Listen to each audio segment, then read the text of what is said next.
क्या योगी आदित्यनाथ खुद के हिंदू होने का प्रमाण दे पाएंगे या नकली हिंदू करार दिए जाएंगे? क्या खुद को गौ रक्षक बताने वाले योगी आदित्यनाथ खुद गौ मांस के एक्सपोर्ट में शामिल हैं?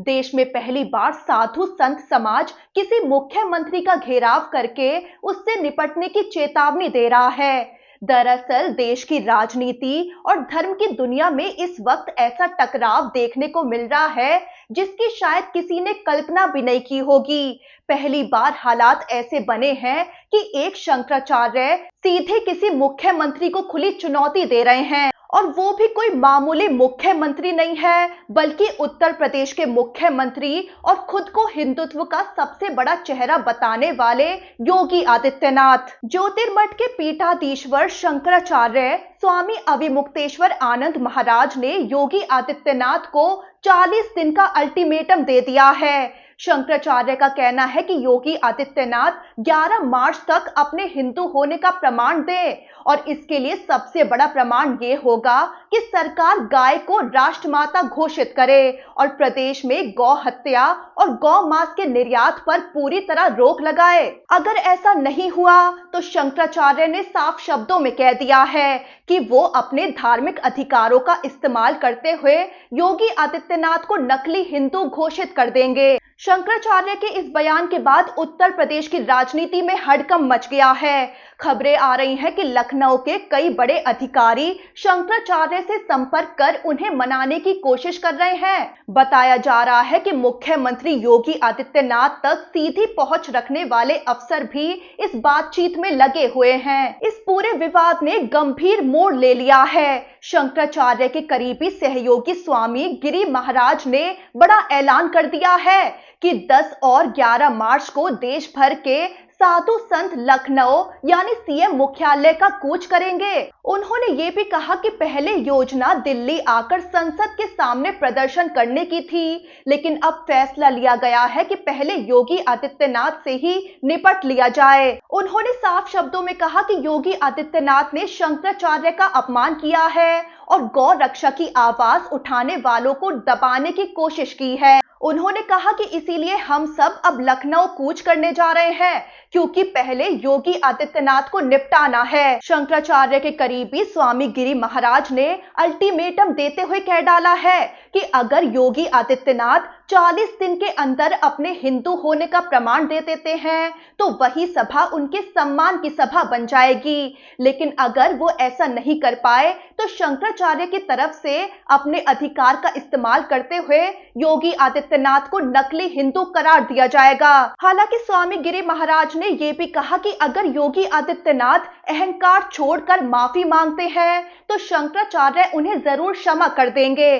उनका कहना है कि धर्म में क्षमा सबसे बड़ा गुण होता है और गलती स्वीकार करने के बाद क्षमा देना ही धर्म है। वहीं अंतर की बात आपको बताएं तो 2018 के बाद से योगी आदित्यनाथ और शंकराचार्य के बीच बातचीत बंद है। संतों की तरफ से योगी आदित्यनाथ पर अहंकार हावी होना इसका कारण बताया गया, और अब शंकराचार्य और योगी आदित्यनाथ के बीच ये टकराव खुलकर सामने आ गया है। अब आपको पहले ये विवाद थोड़ा समझना जरूरी है, फिर आपको बताएंगे कि शंकराचार्य ने योगी आदित्यनाथ के सामने अब क्या 4 शर्तें रख दी हैं और गौ मांस निर्यात को लेकर क्या गंभीर बातें कह दी हैं। तो ये विवाद तब शुरू हुआ जब प्रयागराज माघ मेले में मौनी अमावस्या के दिन शंकराचार्य स्वामी अविमुक्तेश्वर आनंद संगम स्नान के लिए जा रहे थे, लेकिन पुलिस प्रशासन ने उनके रथ और जुलूस को संगम नोस तक जाने से रोक दिया।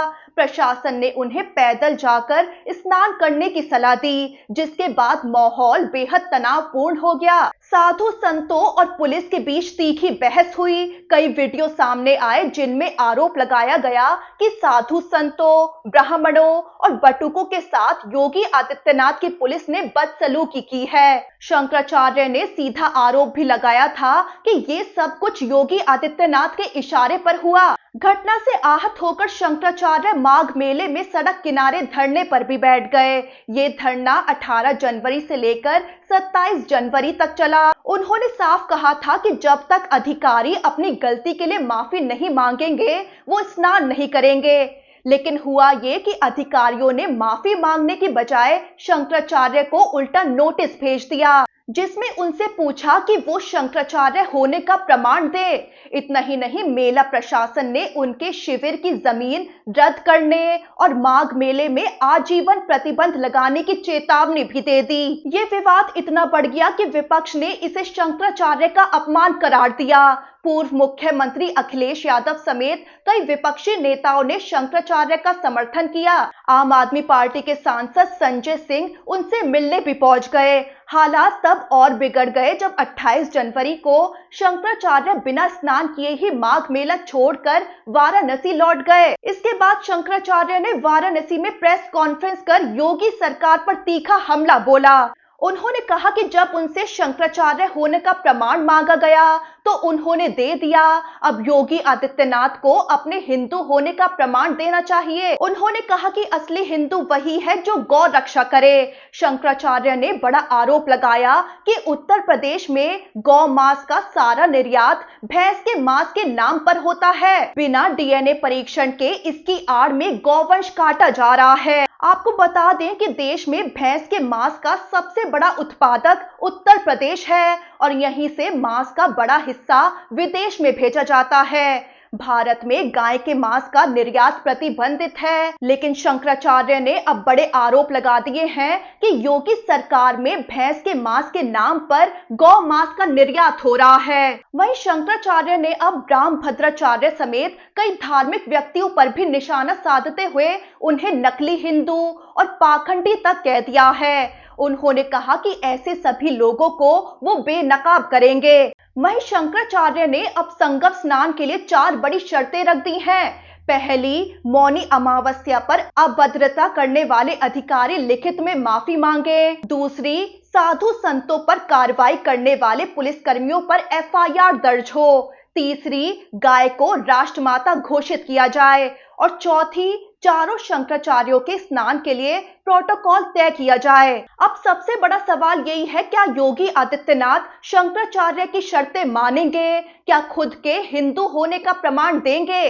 क्या गाय को राष्ट्रमाता घोषित करने और गौ मांस के निर्यात को लेकर योगी सरकार फैसला लेगी, या फिर 10 और 11 मार्च को योगी के गढ़ में साधु संतों का बड़ा आंदोलन देखने को मिलेगा? और क्या शंकराचार्य योगी आदित्यनाथ को नकली हिंदू घोषित कर देंगे? फिलहाल पूरा देश इस टकराव पर नजर बनाए हुए है। आने वाले 40 दिन तय करेंगे कि ये विवाद क्या रूप लेता है।